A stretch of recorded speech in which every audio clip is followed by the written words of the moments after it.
सांभाळत असते. पुरुष एकदा कामाला बाहेर पडले की तिच्या भोवतीच सगळं फिरत असतं आणि त्यामुळे ते बायकांना फार रंजक वाटतं. आणि इवन मी सुद्धा ऑडियन्समधून जेव्हा टी व्ही बघते, म्हणजे एक मी पार्ट अँड पार्सल आहे ह्या इंडस्ट्रीचं, ते सोडून द्या, एक ऑडियन्स म्हणून मी जेव्हा बघते तेव्हा मला स्त्रियांना बघायला आवडतं. तिथे पुरुषांचं वर्चस्व मला आवडत नाही. असं म्हणतात की आपली सोसायटी ही पुरुष प्रधान सोसायटी आहे आणि खरं म्हणजे होती, बरीच वर्ष होती, पण आता ते हळूहळू चित्र बदलत आहे. म्हणजे सगळं ड्रास्टिकली बदललं आहे असं नाही, पण निदान मालिकांमध्ये तरी तसंच आहे. आणि स्त्रियांनाच वर्चस्व असलं पाहिजे, नाही तर ते होल्ड करणार नाही. जर पुरुष त्यात फार तुम्ही ऑफिसचं त्याच्यात दाखवलं, इंडस्ट्रीचं दाखवलं, ते फक्त एक क्लास बघेल, सगळे क्लासेस ते बघणार नाहीत. म्हणूनच ते रंजक होतं असं मला वाटतं. माझं काही मत फार वेगळं नाही आहे आणि मला असंही वाटतं की काय होतं ना, जेव्हा काही गोष्टी आपण करू शकत नाही ॲज अ स्त्री आणि ते आपण पडद्यावर बघतो की आत्ता हिने मला उत्तर दिलं आहे किंवा आत्ता ही ते करते जे माझ्या मनातली गोष्ट करते आहे, तर एक स्त्री म्हणून जो आनंद त्यांना मिळतो ती स्टोरी लाईनमध्ये जेव्हा त्या सिरियलमधली फिमेल जेव्हा ट्रायम्फ म्हणजे जिंकते एखाद्या गोष्टीवर, तर ते एक सुख वेगळंच असेल असं मला वाटतं. म्हणजे भाजी कापताना अरे ही पण माझ्या सिमिलर सिच्युएशनमध्ये आहे, पण त्यातनं ती त्याच्यावर मात करते किंवा विलन्सलाही ती हे करते. तर ह्या सगळ्या म्हणजे ही झाली गमतीचा भाग झाला हा, पण तोही एक फॅक्टर असू शकतो की बायका जेव्हा बघतात आणि मग त्या एकमेकांशी डिस्कस करतात, तर तो एक लिबरेटिंग भागही आहे आणि हा गमतीचाही भाग आहे. आणि ओव्हरऑलच मला वाटतं पुरुषांनाही स्त्री लीड बघायला म्हणजे असे विषय आवडतात ज्यात ती एक खूप खंबीर स्त्री आहे किंवा खूप छान विषय हातात आहे, असे विषय आवडतात. म्हणून तुम्ही म्हणाले की सिंधुताई सिनेमे बनतात, मला असं वाटतं. तुम्ही काय सांगाल? तुम्ही सगळ्यांच्या ज्येष्ठ आहात. असं असायचं, पण नंतर जमाना बदलला आणि जेव्हा सून आणि सासू हा विषय आला, मला असं वाटतं की नुसतं गोडूलं दाखवून मजा येत नाही. जेव्हा सासू येते आणि ती उचापत्या करते आणि सुनेला छळते, ते बघायला लोकांना आवडत नाही. म्हणजे ती छळते ते बघायला आवडत नाही, पण असं सुनेला केलं पाहिजे. ज्या जास्त शहाणपणा करतात ना त्यांनाही बरोबर करते.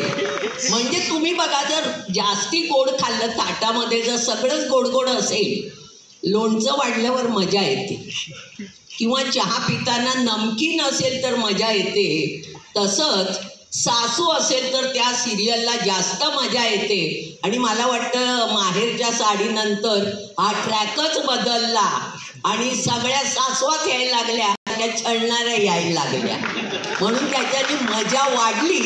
म्हणून बायकांचं प्रमाण सिरियलमध्ये वाढलं. कळलं का?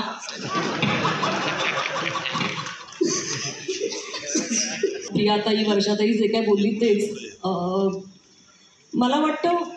मी मगाशीही म्हटलं ना, मी बोलले तेव्हा स्टेजवर की मालिका आहेत ना या आता सध्या स्त्री प्रधानच आहेत. आणि ना मी माझ्या घरी पाहते, आता मी माझी सुद्धा मालिका पाहत नाही कारण आम्हाला वेळ नसतो. 9 ते 9 आम्ही शूटिंग करत असतो. माझ्या घरी मी कधी सुट्टीसाठी 1-2 दिवस जरी आले ना, तर माझी आई आणि आमची जेवणवाली बाई या दोघींचा जो काही संवाद चाललेला असतो ना, तो तुम्ही ऐकलात तर असं कधी कधी वाटतं अरे काय वेडे आहेत का दोघी बायका. पण शेवटी आम्ही सुद्धा तेच काम करतो. म्हणजे त्या दोघींचं ती एखादी जण आमची कामवाली पोळ्या लाटत असेल आणि एखादा सीन काहीतरी असं सॉलिड वाटतं, काहीतरी तिथे ट्विस्ट येणार असं कळलं ना, तर तिथे सोडून बाई मॅडम मी तुम्हाला सांगते बघा आता असं होणार केले असतात त्याच्यामध्ये. किंवा कुठेतरी ना त्या आधी बाईनं आपल्याला शोधत असतं त्याच्यामध्ये, असं मला वाटतं. मी गेल्या वर्षी एक सिरियल केली होती, शेतकरीच नवरा हवा, कलर्स मराठीवर. मी हंटरने वगैरे मारत होती, मी लेडी डॉन होते त्या गावची. ते सीन करताना ना कोणाला लागलं तरी मारल्यानंतर अरे सॉरी, आणि मी असं म्हणजे असं नका रे आणू सीन, मारते बिरते आणि अशी कुठली बाई असते. शूटिंग साताऱ्यात चालू होती, मला नाव नाही घ्यायचं, पण बऱ्याच लोकांनी अशाच एका व्यक्तिमत्वाचं तिकडचं मला बऱ्याच गोष्टी सांगितल्या. मग पटलं की नाही आपण जे कॅरेक्टर करतो असे कॅरेक्टर असतात.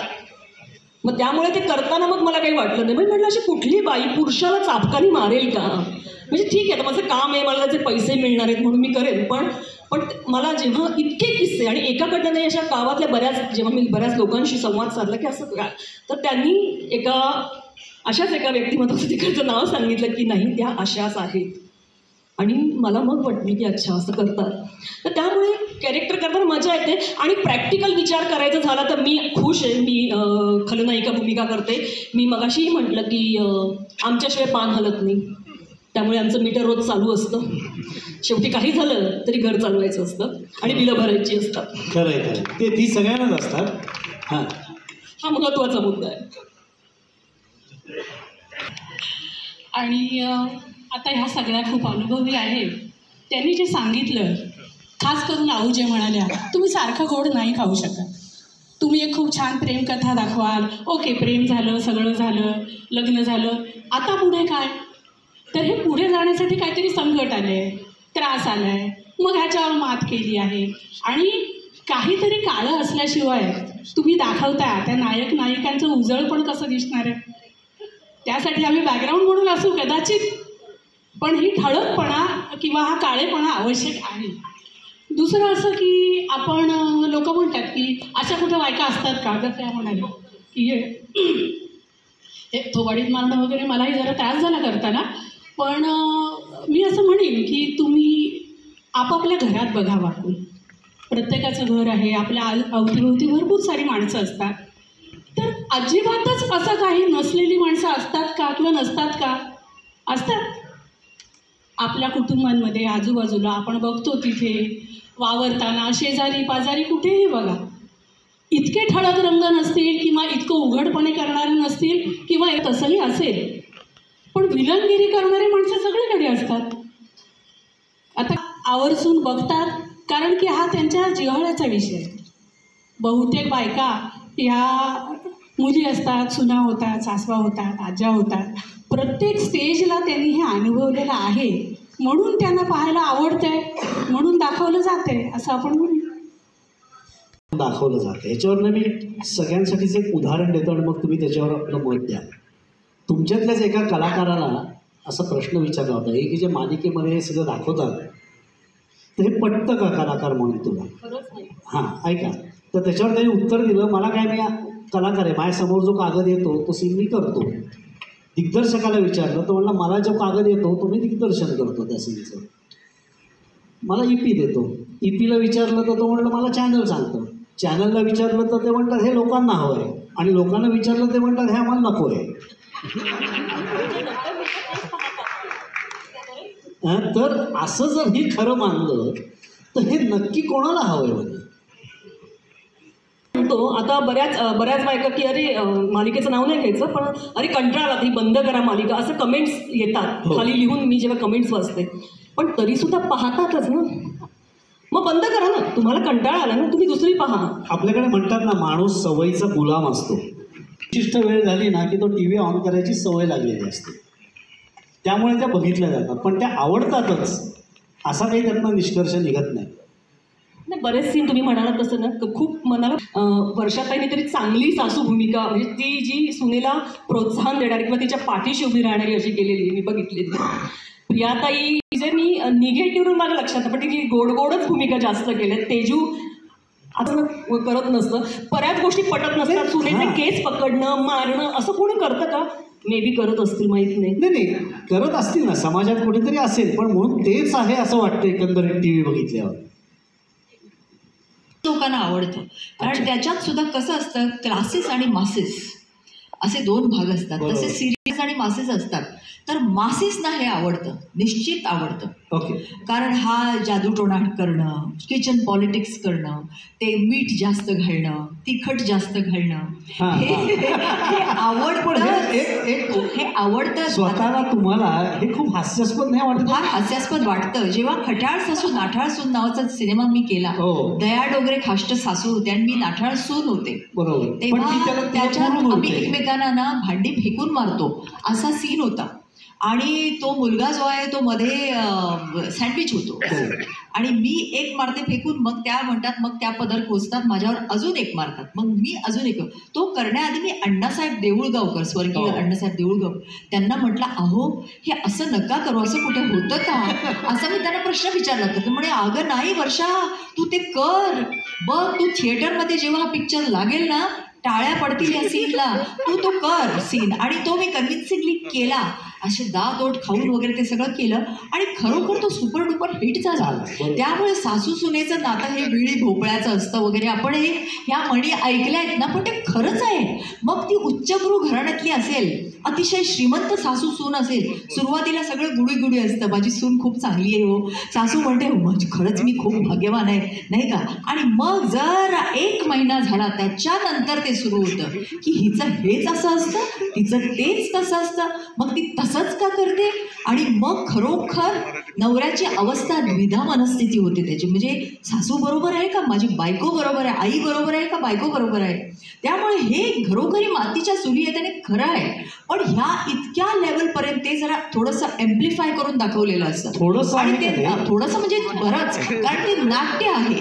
आणि मला सुद्धा ना बघायला कधी कधी आवडतं, कारण शेवटी ना ते तसं बघण्यापेक्षा आपण परफॉर्मन्स बघतो, त्या आर्टिस्टचा परफॉर्मन्स, आणि तो आपल्याला खेळवून ठेवतो आणि तोच लोक बघतात. मला सुद्धा अनेक जण म्हणाले, सुख म्हणजे नक्की काय असतं.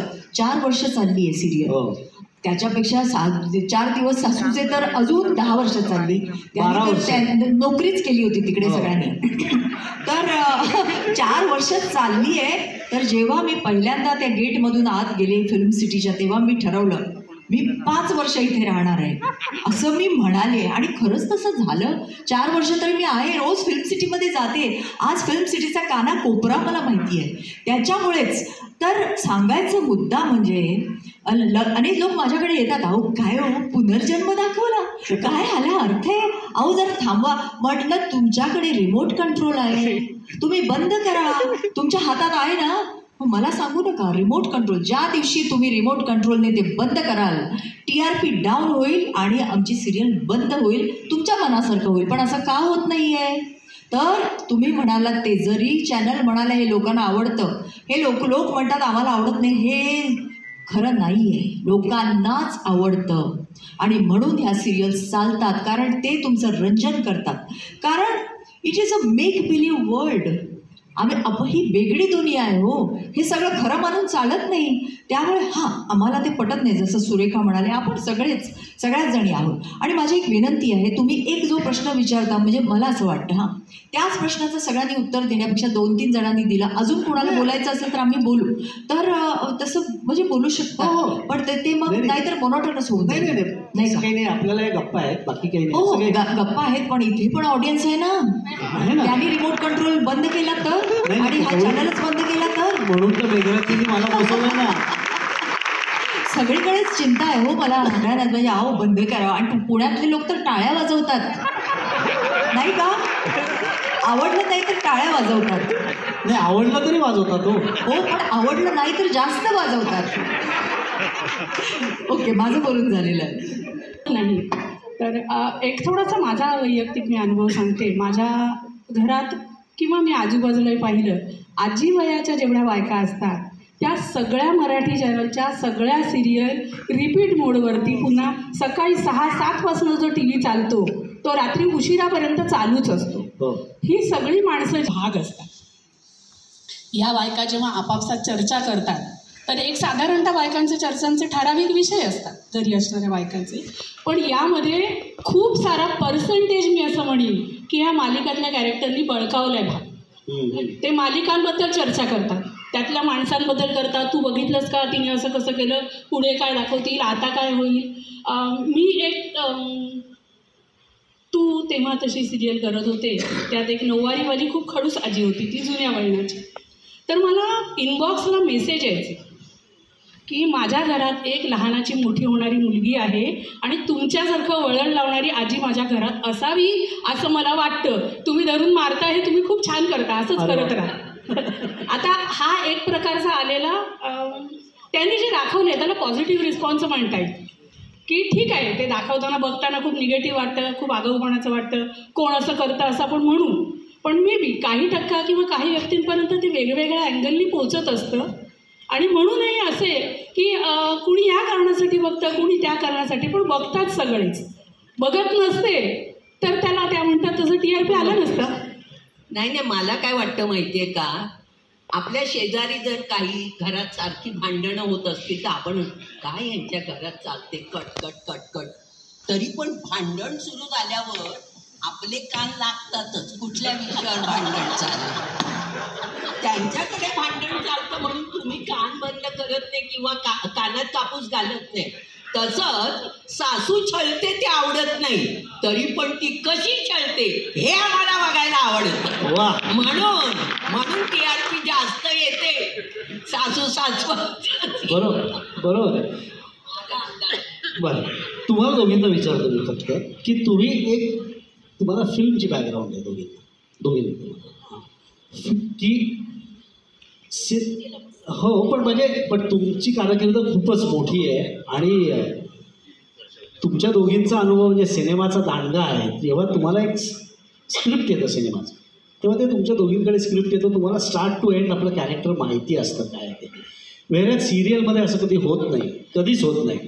हां, तर तुम्ही स्वतःला ॲक्टर्स म्हणून कसं ट्यून करता अशा वेळेला? कारण एक लक्षात येतं आपल्याला स्टार्टला हे कॅरेक्टर असं ओपन होणार आणि एंड याचा असा होणार आहे. एकतर सिरियलमध्ये काम करताना एकतर फिल्ममध्ये तुमच्याकडे स्क्रिप्ट असते. Exactly. तुम्हाला डिरेक्टर सांगतो की तुमचं असं असं कॅरेक्टर आहे, या पद्धतीने ते जायला पाहिजे, ही तुमची भाषा आहे, असा तुमचा गेटअप असणार आहे, असं सगळं होतं. सिरियलमध्ये सुद्धा हे होतं, आधी लुक टेस्ट होतं, तुम्ही आधी कशा दिसता. मला तर मध्ये एका सिरियल प्रोड्युसर नवीन होता, डिरेक्टर नवीन होता आणि मला सांगितलं तुम्ही लुक टेस्टसाठी या. म्हणजे तुमची आधी लुक टेस्ट घेते मी, तुम्ही काय करणार ते मला आधी सांगा, की माझी लुक टेस्ट तुम्ही घ्यायच्या आधी तुम्ही कसा अभिनय करता हे आम्हाला पाहायचं आहे. परत अभिनय करून करून काय असतो, नऊवारी साडी असते, मोठं कुंकू असतं, ग्रामीण भाषा बोलायची असते, एवढंच जे मी आज गेली अनेक वर्ष तेवढंच करते. याच्यामध्ये मी लुक टेस्ट काय देणार? मी म्हटलं हां, त्याच्यामध्ये आणि ते वेगळं असेल तर मला सांगा. तर ते नाही सांगू शकत. जेव्हा जेव्हा आपण शूटिंगसाठी येतो तेव्हा सीन्स जे असतात हे आम्हाला ऐन वेळेला मिळतात. बरोबर. अजिबात तुमच्याकडे आधीचा स्क्रीन प्ले येतो, म्हणजे पुढच्या काही एपिसोडचा स्क्रीन प्ले येतो आम्हाला, तो आम्हाला वाचायला दिला जातो कधीतरी. नाहीतर ज्या सीन्स येतात ते 15-15, 16-16 सीन्स करावे लागतात, कारण तिथे मिनटं फार महत्त्वाची असतात. 18 मिनटं, 17 मिनटं हे त्यांना एका दिवसामध्ये काढायचीच असतं. त्यामुळे तुम्हाला तिथे तुमच्या अभिनयाचा कसबीस हे काय संबंध नाही. अभिनयाचा कसबीस काय तुम्हाला काय करायचं तो फिल्ममध्ये करा. तुमचा कस इथे कसा लागतो, तुम्हाला डायलॉग्स किती लक्षात राहतात, तुम्ही किती म्हणजे अलर्ट आहात, तुमच्या कमीत कमी टेकमध्ये हां, ते तुम्हाला जास्तीत जास्त कसं तुम्ही चांगला परफॉर्मन्स देऊ शकता, तुम्ही पल्लेदार डायलॉग कसे म्हणू शकता, तुम्ही डिरेक्टरने सांगितलेला इन्स्ट्रक्शन लक्षात ठेवून त्या पॉईंटवर यायचं, इथपर्यंत उभं राहायचं, ह्या गोष्टींचा कस इथे लागतो. आणि स्क्रिप्ट तुम्हाला सीन तुम्हाला ऐन वेळेला दिले जातात. मला तरी म्हणजे आत्तापर्यंतचा असा अनुभव आहे की कधी मला स्क्रिप्ट आधी मिळाले आणि मी छान अभ्यास करून, काय संबंध नाही अभ्यास. हां, म्हणजे इतकी वर्ष मी काम करते आहे, त्याचा अनुभव माझ्या गाठीचे असल्यामुळे मला ते रोल करायला सोपं गेलेलं आहे. म्हणूनच तुम्हाला बोलवत असतील. मी एक सिरियल गेली होती, प्रीती परी तुझवरी, त्याच्यामध्ये मी डबल रोल करायची. म्हणजे एक ग्रामीण भाषेमधली आणि एक फुल शहरातली, अशा 2 जुळ्या बहिणी दाखवल्या. टेलिसोप होता आणि उमेश नामजोशी, आता ते नाही आहेत, ते डिरेक्टर होते. तो डिरेक्टर होता. आणखी अत्यंत म्हणजे मी त्याच्यावर काम करताना फार एन्जॉय केलं. उत्तम डिरेक्टर होता. पण ती सिरियल करताना माझे म्हणजे अक्षर घामटा निघणं म्हणतो ना, तसं अक्षरशः मला ते झालेलं होतं. आणि मी ती सिरियल म्हणजे मला वाटते 50 एपिसोड्स मी ते केले असतील. त्याच्यानंतर ती सिरियल बंद झाली. म्हणजे मी शेवटी आले, ती कॅरेक्टर फार शेवटी आलं. पण म्हणजे असं मजा असते. आणि असे रोल म्हणजे हा खरं तर इंटरेस्टिंग रोल आहे सिरियलमध्ये, डबल रोल. आणि अशा सिरियल जेव्हा पटकन बंद होतात तेव्हा वाईट वाटतं का? नाही, त्याच्यातून पण नुकसान झालं म्हणून नाही. हो, वाईट वाटतं. म्हणजे आपण जी मेहनत केलेली आहे, की वाटतं ना की एक चांगलं चाललेलं. आणि बघा, सिरियल बंद होणं हेच मुळात प्रत्येक आर्टिस्टसाठी वाईट असतं. एक आपलं नाही म्हटलं तरी पर डे आपला चालू असतो, महिन्याचा एक आपलं प्रत्येक आणि आजकाल इतकं अनसर्टन आहे ना की 2 महिने तुम्हाला जर सिरियलला TRP नाही मिळाला तर सिरियल बंद करून टाकतात. मग अशा वेळेला जी नवीन मुलं असतात जे मग जागा घेऊन राहतात, कुठेतरी PG म्हणून राहतात किंवा भाड्याने फ्लॅट घेतात, मग त्यांनी स्वप्न बघितलेली असतात की अरे आता आपली सिरियल चालणार आहे, आपल्याला नाव मिळणार आहे, आपल्याला पैसे मिळणार आहेत आणि आपण आता हे इथे एस्टॅब्लिश होणार. अशा वेळेला अचानक जेव्हा सिरियल बंद होते ही जेव्हा जास्त अवघड गोष्ट असते. मराठीमध्ये तरी थोडं कमी आहे प्रमाण, पण हिंदीमध्ये फारच वाईट अवस्था आहे. मग त्या ती मुलं जाम डिप्रेशनमध्ये जातात, खूप गोष्टी घडतात त्याच्यामधून. पण ह्याच्यासाठी आपण स्टेबल असणं आणि आपण त्याच्या बरोबरीने आणखीन काहीतरी वेगळं म्हणजे स्टेज करा असं पूर्वीपासून सांगितलं गेलेलं आहे की जरा नाटकं करा, मग चित्रपट थोडे जर मिळाले तर ते करा, पण तुम्ही कार्यरत राहा. फक्त सिरियल झाले की तुमच्या त्या ॲक्टिंगमध्ये पण तोच एक मोनोटोनस येतो, तुम्ही त्याच पद्धतीचं एक ॲक्टिंग करता. म्हणजे तुम्हाला म्हणजे मला आता हे बोलायला हरकत नाही आहे, सिरियलमधून आलेली मुलं स्क्रीनवरती जास्त नाही सस्टेन होत, पण जे आम्ही आता इतकी वर्ष पिक्चरमध्ये काम करून आम्ही सिरियल करू शकतो, आम्हाला त्याने काही फरक नाही पडत. पण सिरियलमधून आलेली फार कमी मुलं आहेत की जी फिल्म्समध्ये सस्टेन होतात, की लोक त्यांना तिकीट काढून थिएटरमध्ये बघायला जातात. बरोबर ही गोष्ट आहे. तुम्ही म्हणालात ते काय आहे, सिनेमाचा जो जर्नी, सिनेमात आम्ही जास्त काम केलं त्यामुळे, आणि त्यावेळेला डेली सोप्स हे नव्हतेच, सॅटेलाईट टेलिव्हिजनच नव्हता, जास्तीत जास्त दूरदर्शन होतं. सिनेमाचा जो प्रवास आहे तो A to Z असा असतो, 3 तासांचा किंवा 2.5 तासांचा. तेव्हा सुरुवातीला मी सिरियलमध्ये अजिबात रमले नाही. इनफॅक्ट अनेक सिरियल्स मी सोडले, नाहीतर इवन हे आभाळ माया मला आलं होतं. हिंदीमधले सुद्धा बरेच सिरियल, आणि तेव्हा डेली सोप्स नसायचे, तेव्हा फक्त असं काय म्हणतो त्याला 2-4 वीकली असायचे. जेव्हा सुरुवातीला सॅटेलाईट टेलिव्हिजन सुरू झालं तेही मला असं वाटायचं बापरे खूप जास्त आहे, कसं काय रोज तेच करायचं. आणि मुख्य म्हणजे डबिंग असतं सिनेमाला, त्यामुळे तुम्हाला जो फिनिशिंग टच टेकमध्ये देता आला नाही तो तुम्ही फिनिशिंग टच डबिंगमध्ये देऊ शकता. त्यामुळे पूर्ण परफेक्शन, रिहर्सलची लक्झरी, ती लक्झरीच म्हणेन मी, कारण इथे रिहर्सल वगैरे तसं नसतं. चला टेक करूया, 1-2दा वाचन म्हणून असतं सामूहिक, आणि त्याच्यानंतर उभं राहून बोलायचं. मगाशी मी म्हणाले तसं बडबडायचं. मी काय बोलले तेच मला कळत नाही, पण शेवटी जेव्हा मी सिरियल बघते ना तेव्हा मला त्याचा अर्थ, अच्छा बरं बोलले, मी काही वाईट नाही बोलले, आणि त्याचा अर्थ आला बाहेर. कसा काय आला तो, तर अनुभवामुळे आला. पण मला आता मी ह्या प्रोसेसमध्ये आता रमले, मला काहीच वाटत नाही. गेल्यानंतर एका दिवसात 1 एपिसोड करायचा हे ठरलेलं आहे.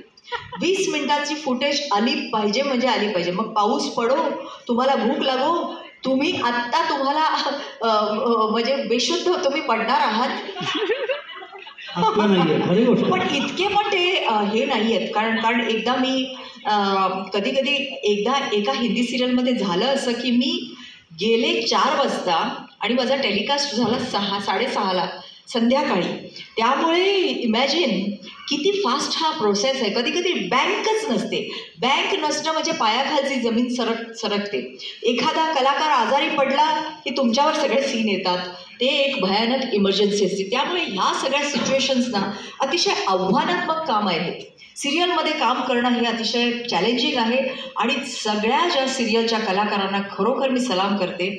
आणि त्या ज्या फुल, जसं प्रिया म्हणाली, तुम्ही 100% देऊ शकत नाही, पण तुम्ही 80% जे देतात सगळे कलाकार, त्यांची इंटेन्सिटी ती कुठेही कमी नसते, ती अतिशय सुंदर असते. मी जेव्हा तेजस्विनीचे सीन बघते किंवा सुरेखाचे सीन बघते, मला ते मी प्रभावित करून गेले. अरे वा, पिंकीचा विजय असोमध्ये मी सुरेखा तुझे सीन्स पाहिले काही, किंवा तेजस्विनी गीत गात आहे त्याच्यात पाहिलं, खूप छान वाटले मला ते. आणि इनफॅक्ट तिने रिप्लेसमेंट केली, कुठेही तिची आठवण आली नाही आधीच्या ह्याची. त्यामुळे हे आव्हान आहे, आणि ते आव्हान आम्ही स्वीकारतो. त्यामुळे आर्टिस्टला भले तो सिनेमात असो, मग ते TVचं माध्यम असो किंवा थिएटर असो, ऑडियन्सला कशाला म्हणून आम्ही हे करायचं, वेठीला धरायचं, त्यांना बेस्ट दिलंच पाहिजे ना. मग तुम्ही ते बघणार का, तुम्ही सिनेमातले आहात म्हणून तुम्हाला ते जमलं नाही असं नाही. ऑडियन्सला तुम्ही फुल 100% दिलं पाहिजे आणि ते आम्ही देतो. त्यामुळे ते प्रोसेस ट्युनिंगची आपोआप होते. We are computers. त्यामुळे तिथे गेल्यानंतर अच्छा असं आहे का, फार त्याच्यावर विचार करायचा नाही. तो बिचारा येऊन सांगतो असं असं झालं, असंच, अच्छा असं झालं, पण तो मेला. एक आर्टिस्ट होता, तो मरतो. अरे त्याला काय, कसं मेला तो, ते विचारायचं नाही, तो मेला. कारण तो डेटसाठी फार त्रास देत होता हो, मग त्याला मारला. एकदा तर मी नाव घेऊन सांगते, बीनाजी आहेत त्या, ह्यांची मुलगी, ती भयंकर फेमस आर्टिस्ट, प्रदीप कुमार यांची मुलगी बीनाजी. त्या मला मारतीलच. बीना हां. तर त्यांच्याबरोबर माझी दुर्गेश नंदिनी नावाची सिरियल होती. त्या आणि मी एक रूम शेअर करत होतो त्यावेळेला. मोठी रूम होती. तर त्या नेहमी येऊन बिल्डर बरोबर, मैं ये करूँगी, मैं मीटिंग को आऊंगी, ऐसा करूँगी, देखो मुझे 4 बजे छोड़ो, असं ऐकून त्यांचे कान किटले. मग एक दिवस त्या आल्या, त्या म्हणाल्या, बीनाजी आप आज आपकी मौत होती है. अरे मैं मर जाती हूँ, ऐसे कैसे, कल तक बताया ना मुझे, परसों बताया ना चाहिए था. हाँ लेकिन वो ऐसा उन्होंने किया, ऐसा बोला है, मैं क्या करूँ. आणि मग त्यांना हार घातला त्यांच्या तस्वीरीला. का घातला, त्यांच्याच कर्माची फळं त्यांना भोगावी लागली. त्यामुळे ह्या सगळ्या गोष्टींना तयार राहावं लागतं. आता उद्या मी सुद्धा मरू शकते, म्हणजे मी खरं चांगली वागते, पण तरी सुद्धा माझ्यावर कधी माझ्या फोटोला हार घालतील, काय होईल, त्याला काही ते काय सांग, आणि त्याला एक्सप्लेनेशन नसतं. त्यामुळे ह्या सगळ्या गोष्टी you have to take it in your stride म्हणतात तसं.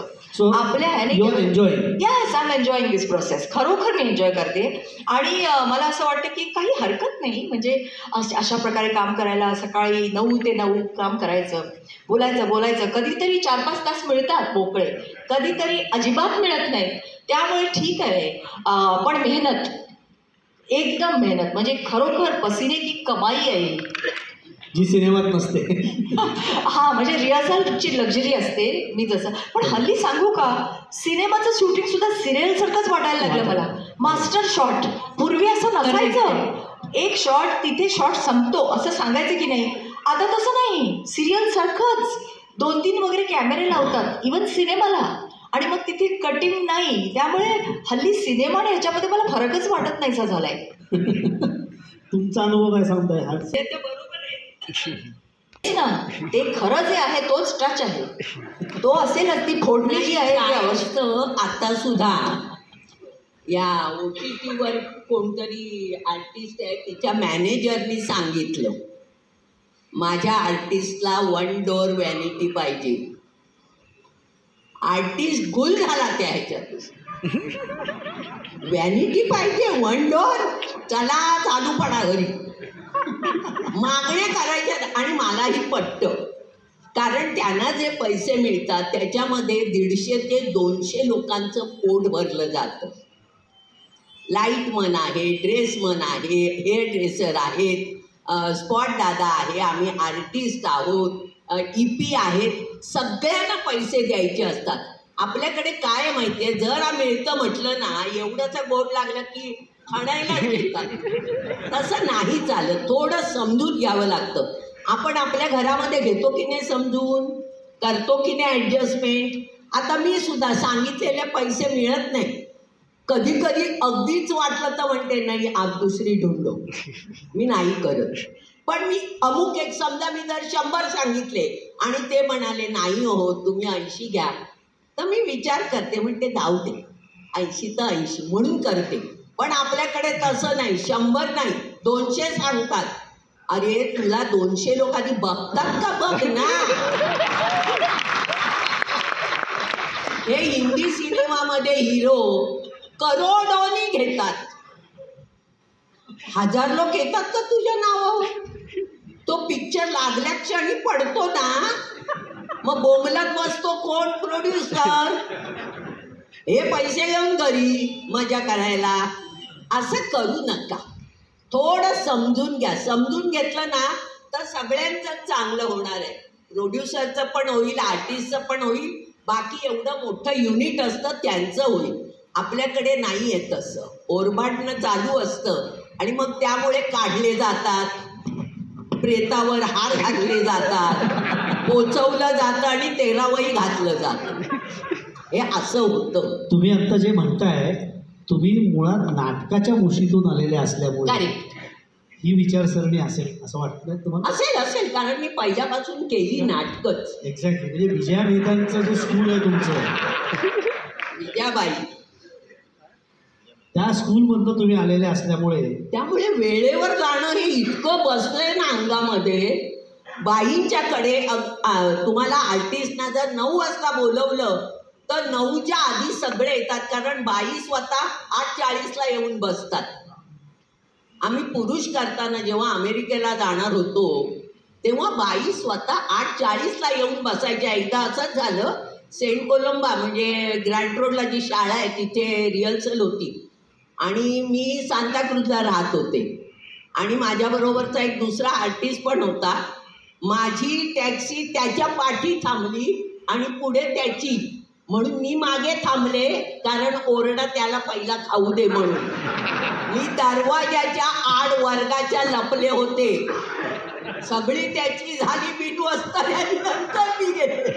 म्हणजे हा भीतीयुक्त आदर होता बाईंच्याकडे. पण खरंच सांगते, ही जी शिस्त आहे ना आम्हाला लागलेली. आता मला गाडी येणार होती यांची न्यायला काल, मला सांगितलेलं 4ला, मी 3:40 पासून बॅग घेऊन बसले होते. गाडी आली 4:20ला. मी तयार. कोण आला म्हटलं नीचे आती. हे ज्या अंगात भिनावं लागतं ना मोठ्यांच्या बरोबर काम करून, ते आलेलं आहे.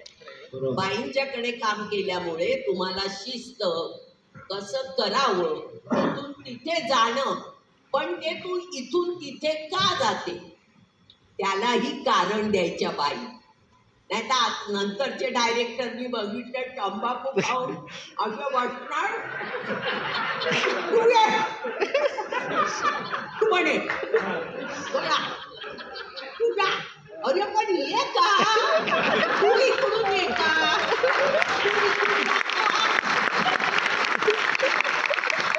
म्हणून मी म्हणते मी भाग्यवान आहे. मी बाईंच्याकडे 3-4 नाटकं केली, सावित्री, महासागर आणि पुरुष. मी बाईंना कधी मिठ्या मारल्या आणि बाई करू, हे पोचलं कळलं त्याच्यावर. पण बाईने माझे गाल ओढले. तू माझी लाडकी अभिनेत्री आहे. मला वाटतं ते असं बऱ्याच जणींना म्हणायचं. ते नाही माझे मला म्हटलेलं माहिती. सावित्री नाटकाची रिहर्सल राष्ट्रीय मिल मजदूर संघात चालायची. त्यावेळेला बाई समोर बसलेल्या आणि आमच्या शेजारी नीना असते, त्यांचं बदली होते आणि त्यांच्या घरात सगळं सामान ठेवायला मी मदत करते शेजारी. तर बाई म्हणाले मी तुला काही सांगत नाही, तूच बोल. मी सुरू केली माझी बडबड आणि बडबड केल्यानंतर माझा सीन संपल्यावर मी खाली गेले. बाईने माझे दोन्ही गाल असे धरले, तू माझी आवडती अभिनेत्री. हे बाईंच्याकडे शिकायला मिळालं. आणि शिस्त, विचार, सगळं बाईंच्याकडे गेल्यावर तुम्ही ना परिपक्व होऊन बाहेर पडता. ते ह्या सगळ्यांच्या नशिबात नाहीये. विजयाबाई जिंदाबाद. मी तुझ्याकडे येतो तेजस्वी. तू आता नुकतीच एक सिरियल केलीस ज्याच्यामध्ये आता वर्षाजींनी उल्लेख केला आणि जे कॉम्प्लिमेंट दिली तुला की तू रिप्लेसमेंट आर्टिस्ट म्हणून आलीस त्याच्यामध्ये, पण कुठेही त्या पहिल्या अभिनेत्रीची झलक तुझ्या पुढच्या कामात दिसली नाही आणि तू स्वतःचा एक वेगळा ठसा उमटवला असं तुझं क्रेडिट आहे. तुला जेव्हा हे कॅरेक्टर करायची संधी मिळाली तेव्हा तुला काय ब्रीफ दिलं होतं की जेव्हा तुला रिप्लेसमेंट करायची होती, जेव्हा सिरियल ऑलरेडी एअरवर आहे? म्हणजे अगदी म्हणजे चॅनलवरनं की ठाण्याला शूट असेल, प्रोड्युसर रोज ठाण्याला हां रिप्लेसमेंट हां सगळं. आणि मी सिरियल बघितलीच नव्हती, मला माहिती नव्हतं. आईला सांगितलं नाही कारण आईसाठी मुलगी नेगेटिव्ह रोल करते हिचा विरोध असला असता मला माहिती होतं. मी सांगितलंच नाही, डायरेक्ट सांगितलं अशी अशी शूट आहे, हे ते. कुठली सिरियल ही? अगं तुला माहिती आहे ना कम्प्लीट निगेटिव्ह. पण नाही मला करायचं आहे, वेगळं काहीतरी करायचं आयुष्यात, वेगळं काहीतरी करायचं. आणि गेल्याने आउट राईट निगेटिव्ह. पहिल्याच याच्यात त्या लहान मुलीला अशी गदा गदा हलवते, कानाखाली मारते, आवाज तसा म्हणजे आता सिरियल करून करून माझा बसडा झाला आहे, नाही तर मी फार अशी नाजूक बोलायचे. तर ते मला ना पहिला महिना खूप टॉर्चरच गेला. म्हणजे मला असं वाटलं चॅनल किंवा डिरेक्टर किंवा प्रोड्युसर मला काढतील. म्हणजे मला असं वाटायचं ते इतके नाखुश आहेत. हो, मी इतकी प्रेशरमध्ये असायचे. पहिला गुरुवार आपला आल्यावर की TRP असतं ना, मला भयानक प्रेशर होतं पहिल्या गुरुवारचं. पण टचवूड देवाच्या कृपेने TRP हाय झाल्यावर मग थोडी हे झाली की चला आता काढणार नाही आपल्याला, आता आपण एक्सपेरिमेंट करू शकू. पण माझा इम्पल्सिव्हनेस कुठेतरी कामी आला. ॲज अन ॲक्टर मी खरंच खूप इम्पल्सिव्ह आहे. मी विचार करत नाही काही काम घेताना, पण घेतलं की मी मनापासून करायचा प्रयत्न करते. आणि एका अर्थाने ना मी नशीबवान समजते की आमचं प्रोडक्शन हाऊस आणि चॅनल म्हणजे स्टार प्रवाह आणि त्याचे जे EPs आणि क्रिएटिव्ह आहे ना, ते खूप सेन्सिबल होते. आणि माझी जी मालिका होती जसं मी गीत गात आहे तिची वेगळी धाटणीची होती. म्हणजे किचन पॉलिटिक्स एवढं नव्हतं. अर्थात 2 बायका आणि हे ते सगळं होतं, पण थोडा ना त्याला एक वेगळा थोडासा एक वेगळा सूर असल्यामुळे खूप त्याच्यावर लक्ष दिलं जायचं. म्हणजे आम्ही खरंच मॅम खूप रिहर्सल्स करायचो किंवा प्रत्येक ॲक्टर अगदी फोन जायचा की हे आम्हाला पटत नाही, ह्याच्यावर सांगाल का. तर मी ते बघितले, मला ती सवय नसल्यामुळे मी करत नाही. मी खूप ऑब्लिव्हियस आणि असं घोड्याला ब्लिंकर्स लावतो ना तसं काम केलं या सिरियलमध्ये. ओके, हे आलं आहे, आपल्याला इतकं बेकार करायचं आहे की ऑडियन्स शूड हेट मी. म्हणजे मी शाहरुखला असं आयडल ठेवलं होतं डरवीरमध्ये, नाही का, की एवढं आपण हे करायचं. म्हणजे मी त्या लेवलची मेथड ॲक्टिंग करायचा प्रयत्न केला, पण काढलं नाही एका महिन्याने. आणि टचवूड 1-1.25 वर्ष मी पूर्णपणे ती सिरियल व्यवस्थित करू शकले. आणि मला फक्त आनंद एवढा वाटतो की मी आणि स्वरा म्हणजे आम्ही आहे ना सकाळ ते संध्याकाळी 26 दिवस लागायचे. म्हणजे सगळ्यांना कळत असतील की दिवस लागणं किती हे असतं, की 26 दिवस 1 वर्ष काम करणं. सो मला फार पण अवघड गेलं मला सगळ्याच रीतीने. पण आता उलटं झालं. म्हणजे सिनेमातून ही माझी दुसरीच सिरियल. मी आधी देव माणूस केली. देव माणूसमध्ये ट्रॅक होता, त्यामुळे एवढं काम नव्हतं. पण मला असं वाटतं की इतकी पक्की झाली ना आता, म्हणजे सिनेमातून इथे आल्याचाही फायदा झाला. इथे आल्याचा मला ते सिनेमाचा डिसिप्लिन मिळाला.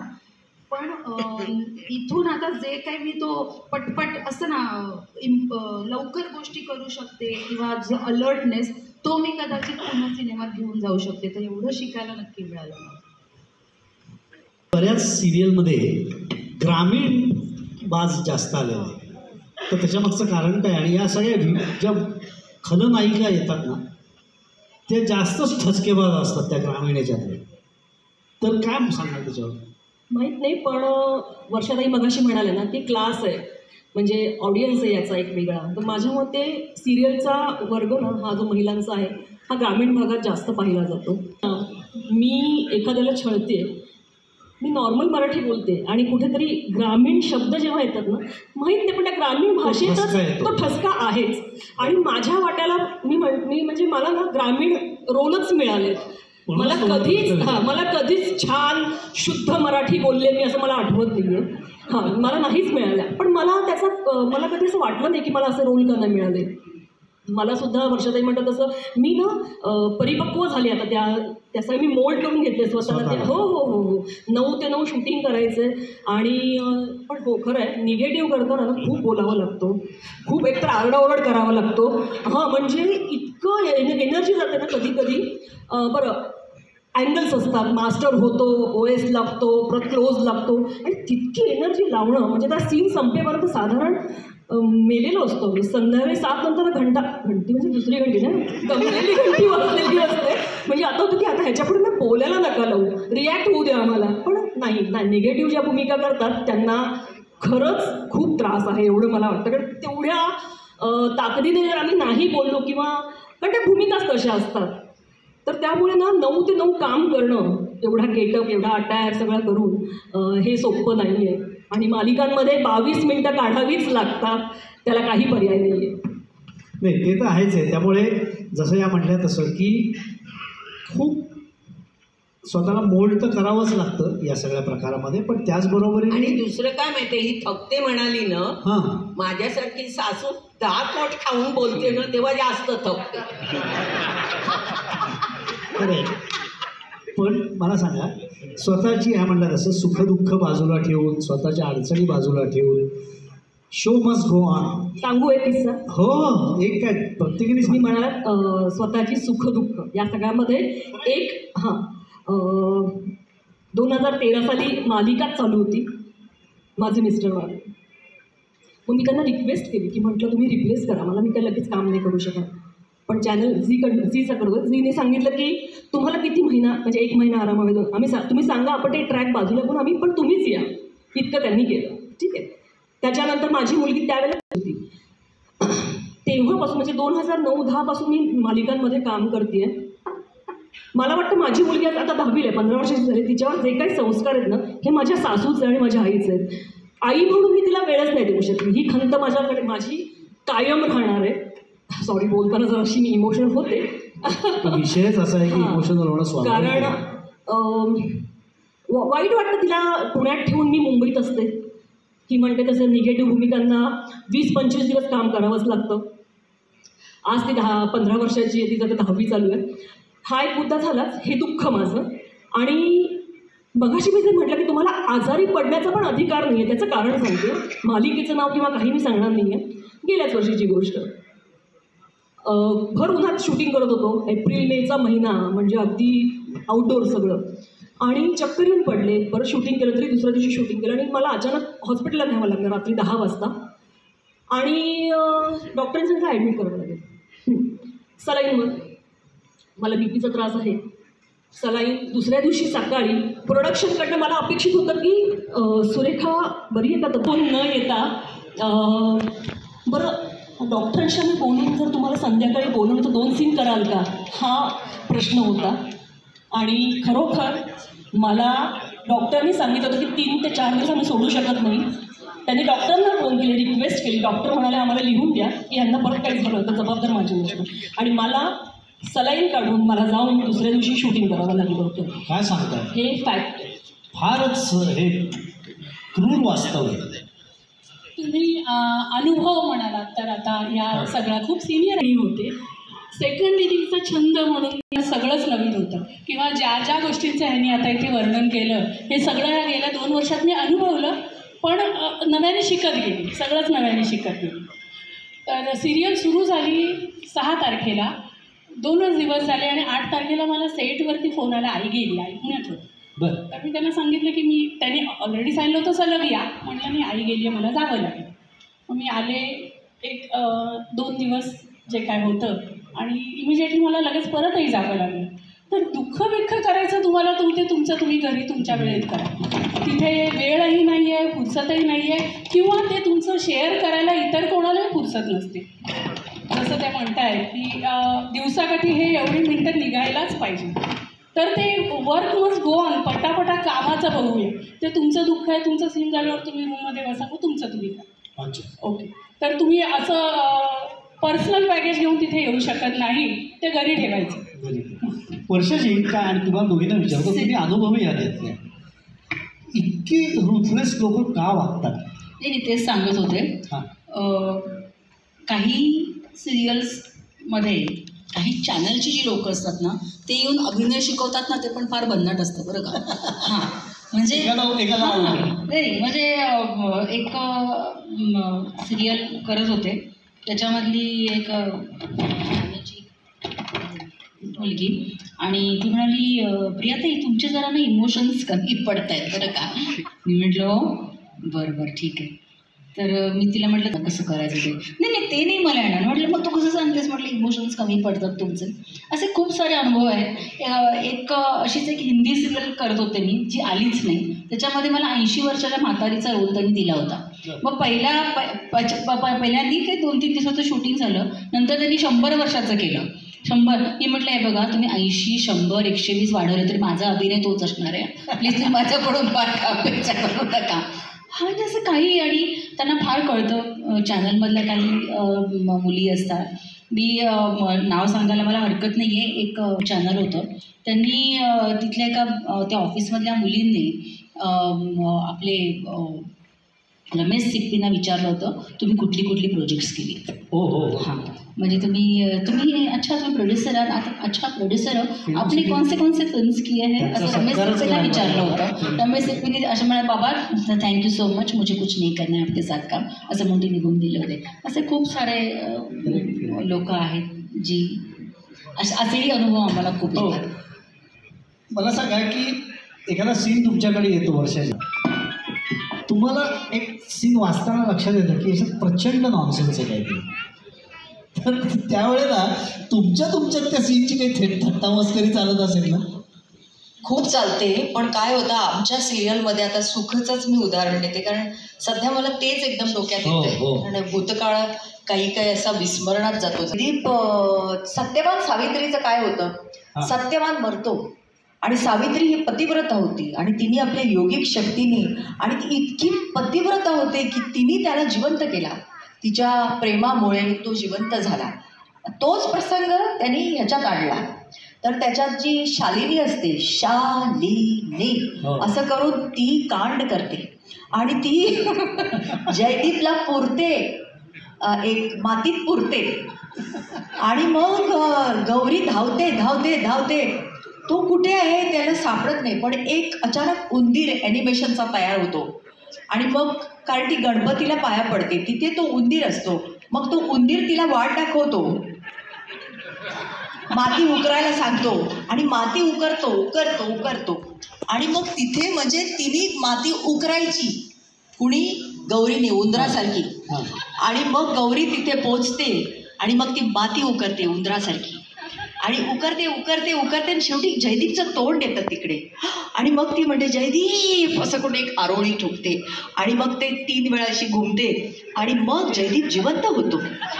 त्यामुळे म्हणजे सगळ्या आणि ते लेखक म्हणजे कमालच आहे. लेखक म्हणजे आता तुम्ही म्हणालात इट्स अ विशस सर्कल. तुम्ही म्हणालात ते EP आणि कोणीच विलन नाही हो इकडे, खरंच आहे ते. त्यांना कसं आहे, मी लोकांना विचारते, तुम्ही जर प्रोड्युसर असता तुम्ही काय केलं असतं? हेच केलं असतं तुम्ही, ते चालवलं असतं, त्याच्यात समिधा घातली असती. त्या यज्ञात यज्ञ चालला पाहिजे, अविरत चालला पाहिजे.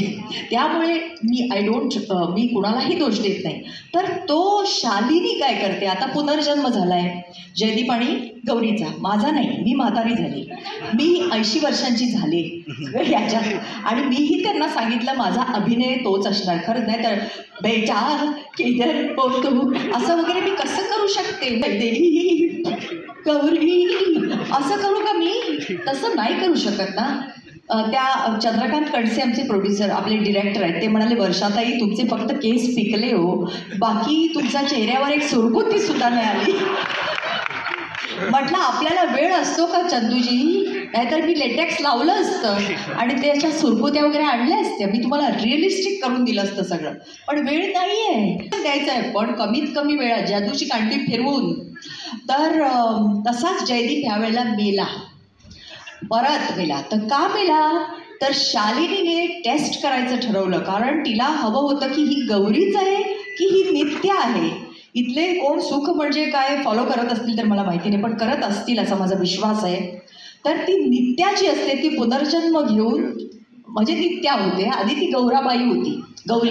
तर तिला हे करायचं असतं सिद्ध की ही गौरीच आहे, सिद्ध नाही म्हणजे आहे का हे बघायचं असतं. तर ते कसं बघायचं, तर जयदीपला परत मारायचं, तसंच जे मागच्या जन्मात मारलं होतं तसं तिला मारलं, पुरलं आणि मग गौरी धावत धावत धावत धावत तिकडे गेली. मी पण धावत धावत गेले. तुम्ही आता विचारलात ना की एखादा सीन कन्व्हिन्सिंगली कसा करायचा, त्या दिवशी खूप पाऊस पडत होता, आत्ताच 10 दिवसांपूर्वी पाऊस फिल्म सिटीमध्ये, आणि त्याच्यात आम्ही जमीन उकरतोय. म्हटलं एखादा ते किडे बिडे निघतात ना हल्ली मातीतून, म्हटलं, आणि तोंडावर तर एकदम इंटेन्सिटी जयदीप भाळ असं वगैरे मी म्हणते आणि मी ते असं उकरते. तर शेवटी क्लोजअपला मी त्यांना सांगितलं मी माती अजिबात उकरणार नाही, फक्त हात चालतायत पण माती मी उकरते. त्यामुळे इंटेन्सिटीमध्ये केला मी तो पूर्ण इंटेन्सिटीने गेला. परत जयदीप तसाच जिवंत झाला. तेव्हा शालिनीला खात्री पडली की ही म्हणजे गौरी आहे आणि ह्या बाई जिवंत आहेत आणि मग ती रिव्हर्समध्ये अशी जाते आणि धावते धावते धावते धावते असं. त्यामुळे तो कन्व्हिन्सिंगली तुम्हाला करावाच लागतो, कितीही तुम्हाला न पटो तुम्ही ते. कारण तिथे पाटी तुम्ही लावणार आहात का, actually this was not convincing, पण माईनी तरी तो कन्व्हिन्सिंग, अशी पाटी नाही ना लावू शकत. ऑडियन्स त्याच्यात हे झालाच पाहिजे इन्व्हॉल्व.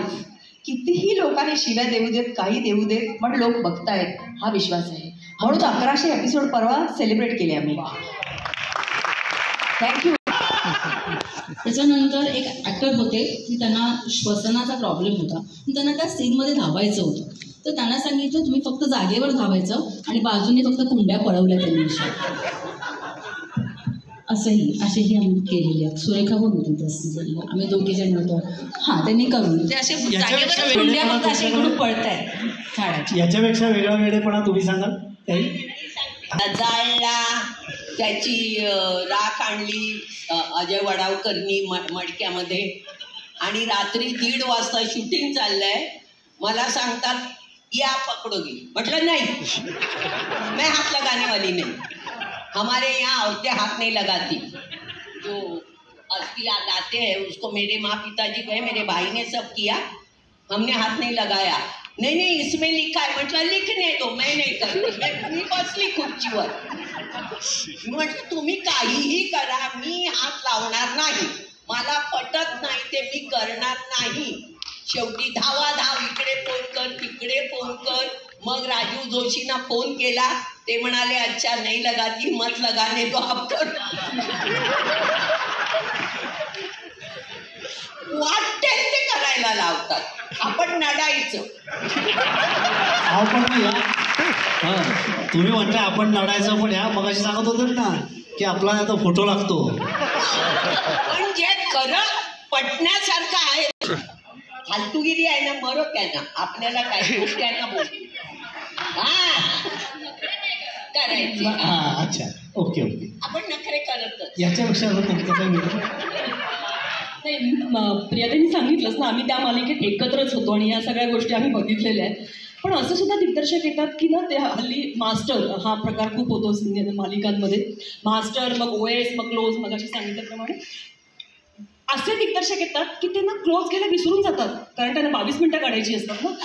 पुढचा सीन हा आहे, तुम्ही साडी बाजून द्या. आम्ही लक्ष धरून येतो, अरे तो क्लोज झाला नाही, अरे झालं नाही का, चल थँक्यू नाही, थँक्यू चल आपण टाकूया. म्हणजे ज्यांना खरंच कळत नाही असे सुद्धा दिग्दर्शक येतात, त्यांच्यासोबत सुद्धा काम करावं लागतं. पण ज्या पद्धतीचा उग्रपणा सगळ्या मालिकांमधनं दिसतो, म्हणजे तो त्या विलन जी असते तिच्या कपडे दागिन्यांपासनं ते तिच्या सगळ्या एकंदर सगळ्या कॅरेक्टरमध्ये हा इतका जो उग्रपणा असतो, हा खूप सुपरफिशियल असं नाही वाटत आहे, पण तो छान वाटतो बघायला खरंच. म्हणजे मला तरी आवडतो. म्हणजे मला नटायला प्रचंड आवडतं मित्रांनो.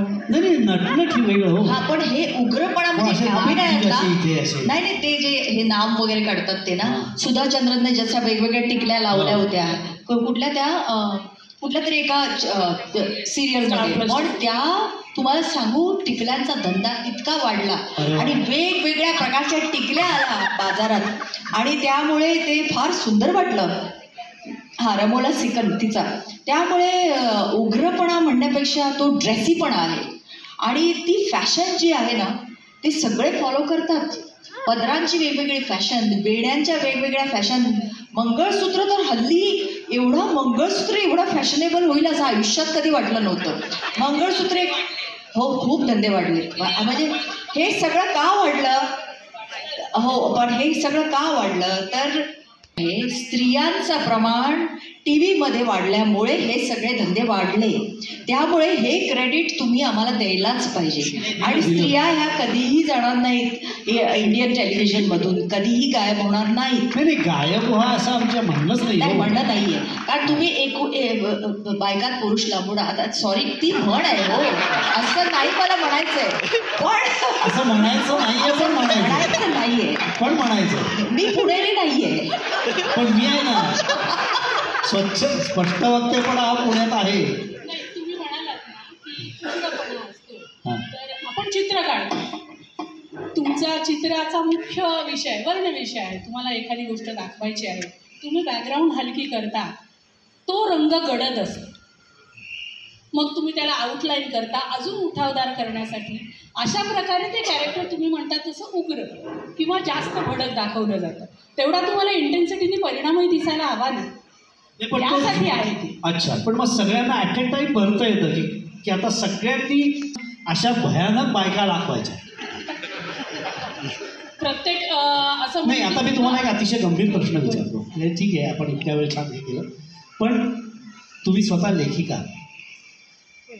आणि त्या दृष्टिकोनात मी तुम्हाला प्रश्न विचारतो, या सगळ्याचा काही सोशल इम्पॅक्ट होतोय असं तुम्हाला वाटते? नाही, ॲक्च्युली नाही होत. पण तुम्ही म्हणता तितक्या गांभीर्याने 4 बायका घरात बघतात, कोण भाजी चिरत असतं, कोण पोळ्या करते, येते जाते, कपडे. माझ्यासारखी बाई जेव्हा पूर्वी खरंच इंटेन्सिली स्वतः बघायची, मी स्वयंपाकघरात करायचे, घरातले सगळे ओरडायचे केवढा आवाज, म्हणून मला डायलॉग ऐकू दे, म्हणजे मला कळतं तिथे काय करते, नाही वेळेला तर कळतं.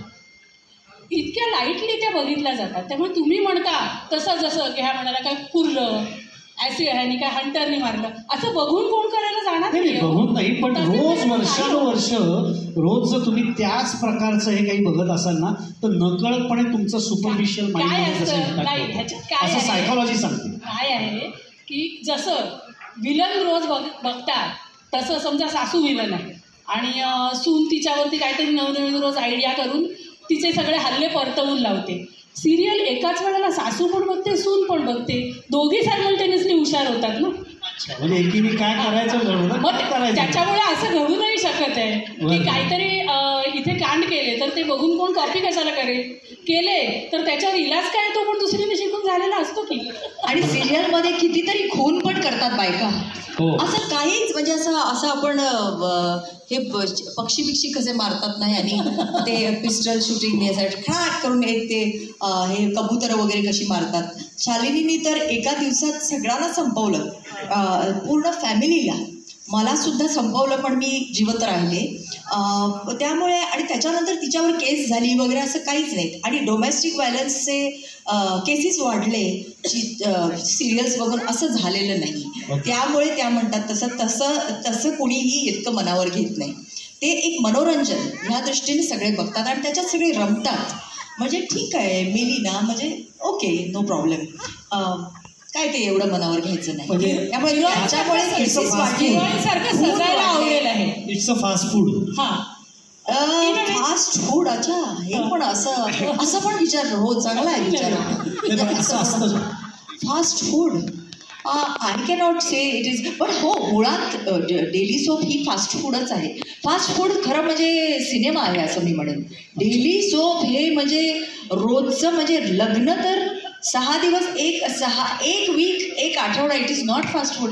डिटेलिंग, संगीत, मग डान्स. सगळ्यांना हल्ली डान्स करायला चान्स असतो, सासूला, सुनेला, नंडेला, सगळ्यांना. आणि त्यांना विशेष आयटम नंबर्स दिले जातात नाचायला. त्यामुळे खूप छान म्हणजे स्कोप आहे सगळ्यांना. एका अर्थाने तुम्ही त्याला फास्ट फूड म्हणाला तर ते बरोबरही आहे. लोकांना फास्ट फूड खायला आवडतं. रोज रोज वरण भात दिलेलं नाही आवडणार, रोज फास्ट फूड दिलं तर लोक आवडीने खातील.